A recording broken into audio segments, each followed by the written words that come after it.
अभिनय छाड़ी एबे कुन्नी पुअर जत्न नेउछंती ओडिया सीरियल जगतर लोकप्रिय अभिनेत्री मिताली सरघरिया। दर्शक बंधु आपण मान तो मिताली सरघरिया को बेस भल भाव जानिथिबे। से वर्तमान समय अभिनय जगत ठारू दूरे जाई कुन्नी पुअर केमिति जत्न नेउछंती आपण माने एठार देखि पारुथिबे। तबे दर्शक बंधु मिताली सरघरियांकर कुन्नी पुओ सहित केमिति समय बिताउछंती ए संपर्क रे कोन रहिछि अधिक अपडेट आसंतु आजिर ही वीडियो माध्यम जानिबा। तो सेति पई आपण माने आजिर वीडियो को पूरा शेष पर्यंत देखंतु। आ या पूर्व जदि आपण माने आम चैनल को सब्सक्राइब करिनांती ताहाले सब्सक्राइब करी पाखर थिबा बेल आइकन को दबाई दियंतु।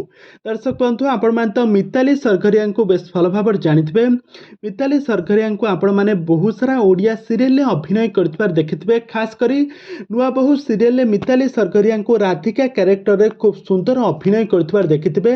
राधिका एवं स्वातिक जोड़ी को सारा ओडिशार दर्शक माने बहुत भल पाइबा दैछन्ते। किंतु एही सीरियलटी दीर्घ दिन धरी तरंग टीवी प्रसारित होगा पर यह सीरियलटी दीर्घ 2-4 वर्ष हो सीरियलटी बंद होईगला।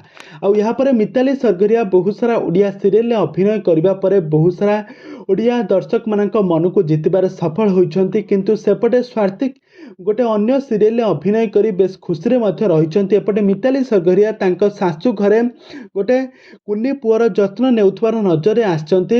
से वर्तमान समय अभिनय जगत ठारू दूरेकी रहिके तांको सासू घरे कुन्नी पुअर जत्न नेउथबार नजर आछन्ति। सीरियल नुआ गेटअप रे नजर आछन्ति मिताली सरघरिया। तो मिताली सरघरिया वर्तमान पर्यंत विवाह करिनाहांती। से वर्तमान समय सिंगल रहिछन्ति कहीं से वर्तमान समय निजर अभिनय कैरियर को फोकस करुछन्ति। तबे दर्शक बंधु आपण मानकु मिताली सरघरिया केमिति लागंती नुआ बहु सीरियल मिताली का एक्टिंग आपण मानकु केमिति लागे आमको निहाती भाबे कमेंट बॉक्स कमेंट करंतु।